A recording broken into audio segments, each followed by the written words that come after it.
मुंबईतच कोकणातील आंबा आणि काजू बागायतदारांच्या प्रश्नांवरून मोठे आंदोलन पेटले.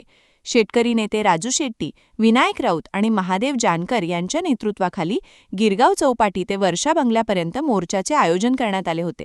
मात्र मोर्चा वर्षा बंगल्याजवळ पोहोचताच आंदोलक आणि पोलिसांमध्ये जोरदार बाचाबाची झाली.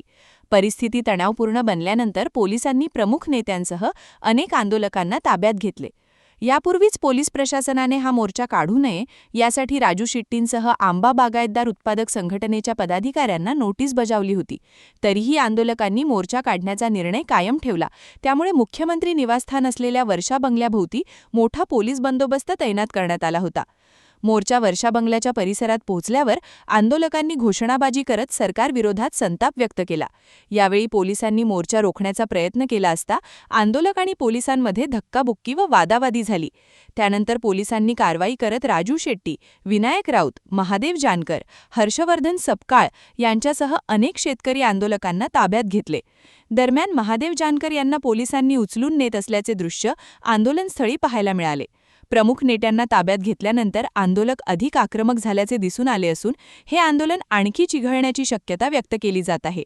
कोकणातील आंबा आणि काजू उत्पादकांच्या विविध मागण्यांकडे सरकारने तातडीने लक्ष द्यावे अशी मागणी आंदोलकांकडून करण्यात येत आहे. क्या हुआ बहू? माँ, पाइल्स की बहुत तकलीफ हो रही है. तो तुम गुदरोग सर्जन के पास क्यों नहीं गई? देखो, जैसे हार्ट के लिए हार्ट स्पेशलिस्ट, ब्रेन के लिए ब्रेन स्पेशलिस्ट, तो पाइल्स के लिए पाइल्स स्पेशलिस्ट क्यों नहीं? स्त्री हो या पुरुष, टॉयलेट में तकलीफ केवल पाइल्स ही नहीं और भी कई प्रकार के गुदरोग तथा कैंसर भी हो सकता है.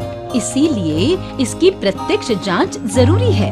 ठीक है माँ, पर जांच के लिए हम जाएंगे कहाँ? वही काले आयुर्वेदिक पाइल्स हॉस्पिटल में. लेकिन माँ, प्रेगनेंसी में पाइल्स की दवाइयाँ? प्रेगनेंसी में आयुर्वेदिक दवाइयाँ सुरक्षित होती है. जनहित में जारी काले आयुर्वेदिक पाइल्स हॉस्पिटल, औषधि चिकित्सा तथा सर्जरी ट्रीटमेंट उपलब्ध. हमारा पता उमरेड रोड, दिघौरी बस स्टॉप के पास, नागपुर. अधिक जानकारी के लिए वेबसाइट पर जाएं kalepileshhospital.com.